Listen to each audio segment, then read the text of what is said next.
Montejo from BSN 13D. So today I'm going to perform oxygen administration by nasal cannula. So first is determines the need for the oxygen therapy and verifies the order for the therapy. So administer O2 via nasal cannula 4 liters per minute. So the rationale for this is to reduce the risk of error in administration. So second is perform a respiratory assessment to develop baseline data if not already available. So good morning ma'am. Mag-assist po ako ng respiratory assessment po ma'am ha. So hinga ka lang po ng malalim.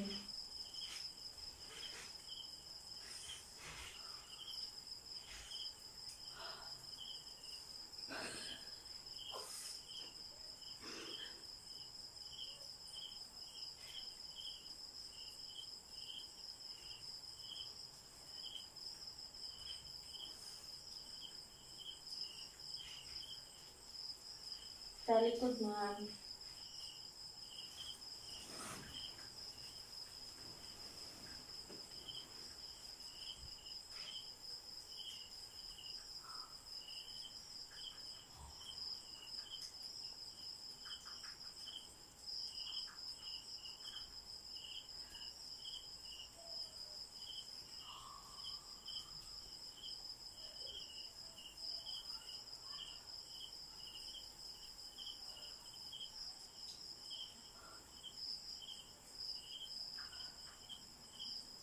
So, okay na po, ma'am.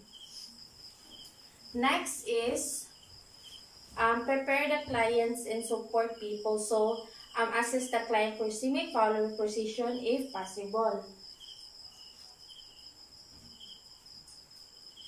So, ma'am, higa ka na po. So, the rationale for this is to promote the patient's chest expansion with the less amount of effort.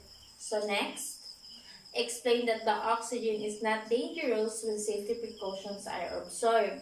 So ma'am, the oxygen po is not dangerous po sa iyo. So, the rationale for this is to reduces the anxiety of the patient. And then next is informs the client and support people about the safety precaution connected with the oxygen. So ma'am, we should follow the safety precaution here in the hospital po, like sa mga visitors po, never natin gina-allowed yung mag-smoke dito po kasi to avoid harm sa iyo po. So, especially po pag may mag-cigarette dito at may oxygen, there's a possibility po na baka maka-cause ng harm sa inyo or ma-explode yung oxygen po. So, we should follow the rules of the hospital po sa the safety precaution. So, the rationale for this is to reduces the anxiety and ensures the client's cooperation.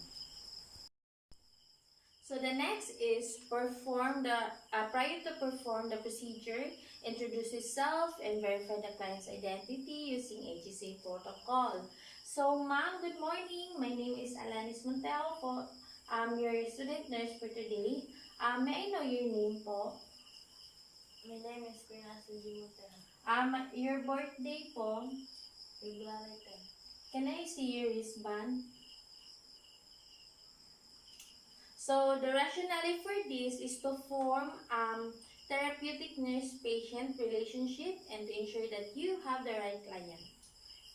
Next po, explain the clients that what you are going to do and why it is necessary and how he or she can participate. So, discusses how the effect of the oxygen therapy will use to planning further care of treatment. So, ma'am, today, I'm going to put you in nasal cannula, so using the oxygen po. So, oxygen is not harming you. So, it will help you to breathe normally and comfortably po. So, This oxygen po will help you to relieve your discomfort of related in breathing po, ma'am. So, the rationale for this is to establish rapport and gain the client's cooperation. And also to help the patients take the therapy appropriately. So, next is perform hygiene and observe the other infection prevention procedure.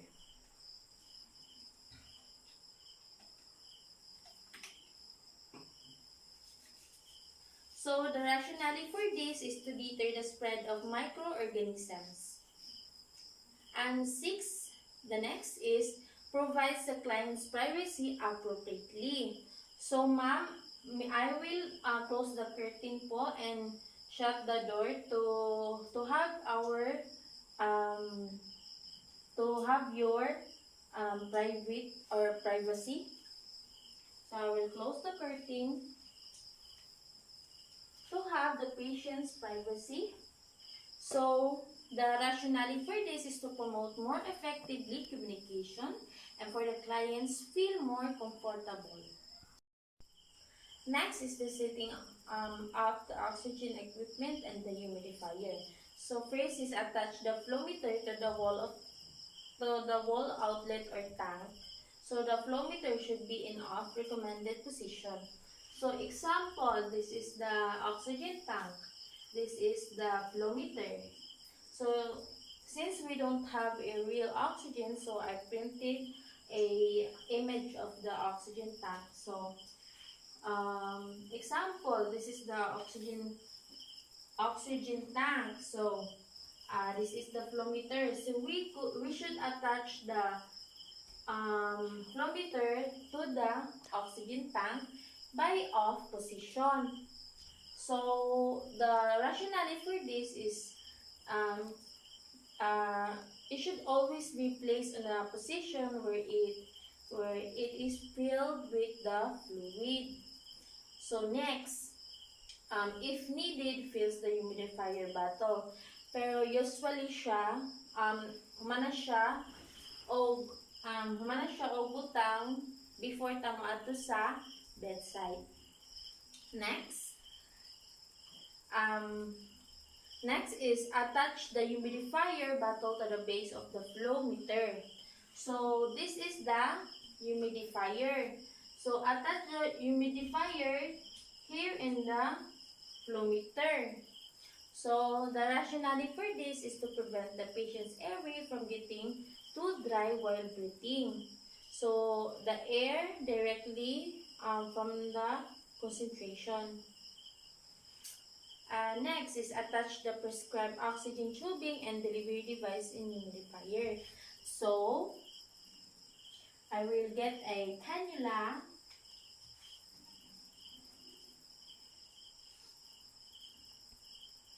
and attach it to the humidifier.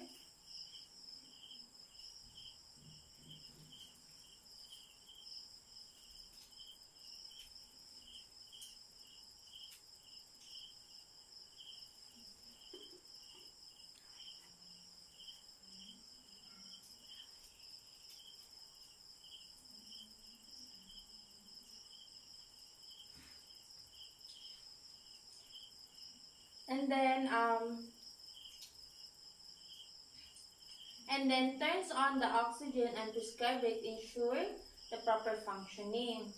So on the oxygen,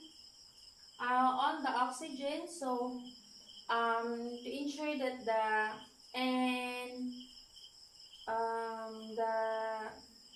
the two tubes, so you should near in the skin to know that these nasal cannulas are functioning, that the air is freely out. So the rationale for this is the oxygen must be administered as prescribed. So next is check the oxygen is the flow freely tubing. If there is, like I said a while ago, that we should near the nasal cannula here in our skin. So the rationale for this is there is a disruption or flow of oxygen from coming a nasal cannula, then replace the tubing if needed. So next is puts the nasal cannula over the client's face with the outlet prongs fitting into the nearest and tubing hook around the ears. So ma'am, I'm going to put a nasal cannula po. Don't worry, this is not hurting you.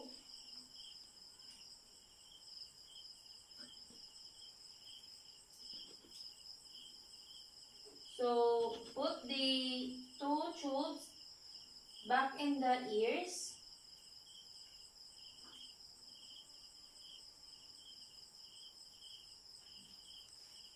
So the rationale for this is proper positioning allows unobstructed oxygen flow is the client's respirations. Next, if the cannula will not stay at the place, tapes the size of the face. So, since I don't have a fabric tape, I assuming that this is the fabric tape, so put it on the side of the face of the patient. So, ma'am, I will put a tape on your face po, ma'am, ha?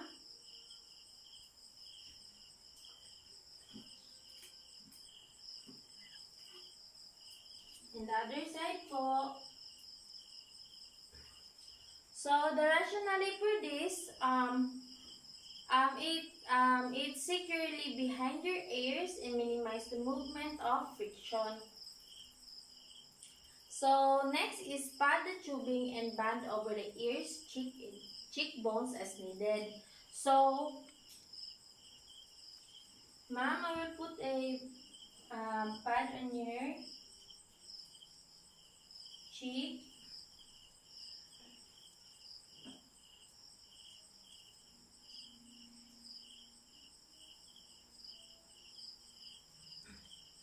So, the rationale for this is to prevent the pressure ulcer often caused by long-term nasal cannula. Next is assess the client's vital signs, level of anxiety, color, ace respirations, and provide support with the client adjust to the devices. So,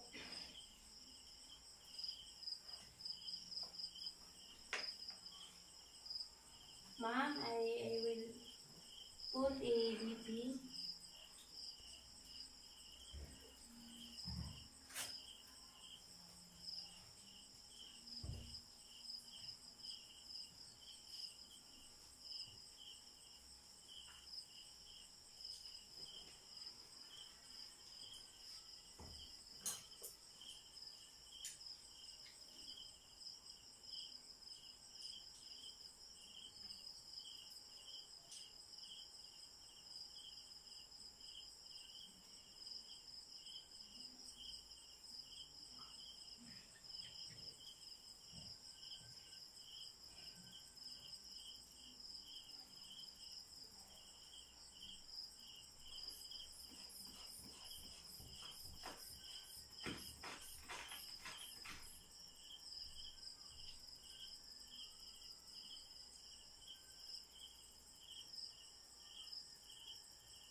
Since your blood is 120/80, ma'am, so which means normal po.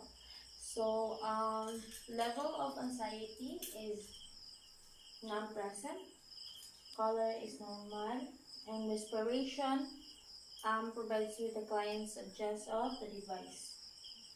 So, the rationale for this, for baseline data and identify the level of comfort and anxiety that leads to increased demand of oxygen. Next is assist the client to 15 to 30 minutes depending on the client's condition. So it is important to monitor the check. This is important to monitor and check if the nasal cannula stayed in the place.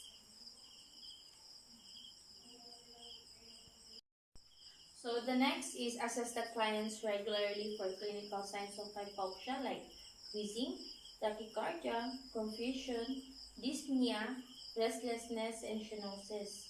So ma'am, I'm going to check na po ha. Hinga na po lang malalim ma'am.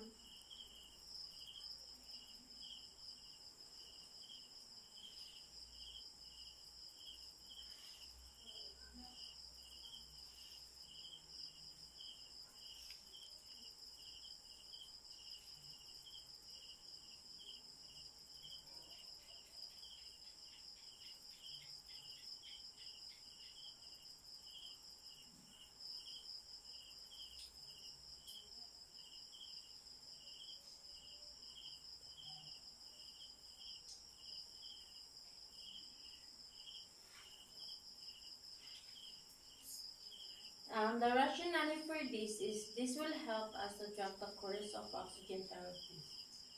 So next is review oxygen saturation or pure blood gas results if available. So we're going to put, ma'am, I'm going to put the pulse oximeter po ma'am ha. Just to check your saturation. Oxygen saturation po. So the rationale for this is to determine whether the clients need continued support. Next, assess the client's ears for incrustation and irritation. So the rationale for this, the skin inside of your nose is delicate that can become small bump into the side of the nasal cannula can break the skin up. So I check the patient's nose for any signs of irritation. And next, applies a water-soluble lubricant as required to soothe the mucous membrane. So I'm going to get the pad with the water, a sterile water, and put at the nose of the patient to soothe the mucous membrane.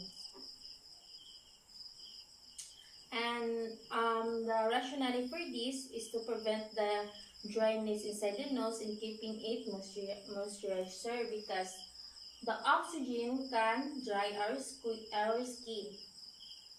Next is assess the top of the client's ears and any signs of irritation from the cannula tubing. If present, padding with a gauze pad may help relieve the discomfort. So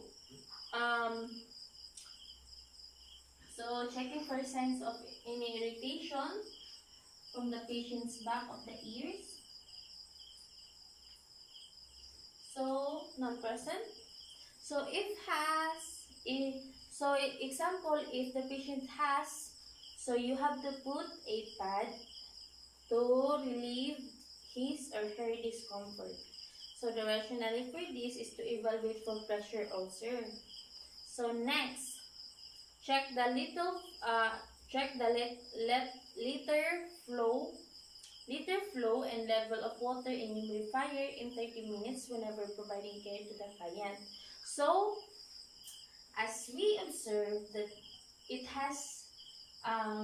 it is not empty, it still have a sterile water. So so the rationale for this,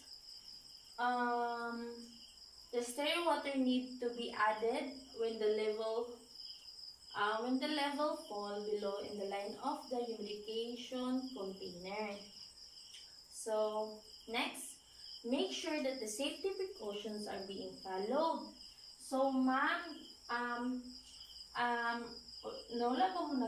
wala man mo nagayo si dari ma'am no? Wala man mo nagayo si dari ma'am no? Ay mga visitors ma'am, wala po no. Sige ma'am, so kailangan din na to i-follow ang protocol. Kailangan natin i-follow ang protocol para maka-avoid ta sa injury or maka-avoid ta sa mga harm, no? Para ma-avoid nato ang atong patient sa harm and injury. Next, perform hand washing. So, perform hand hygiene after care.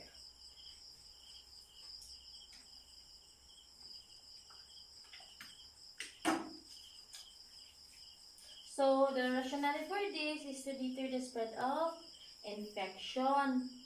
So, next is document findings in the client's record using forms of checklist, supplement by narrative notes when appropriately. So, document the day. So, the rationale for this is to document the day, time, method, flow rate, respiratory conditions, and respiratory to the oxygen provide conditioning coordination of care.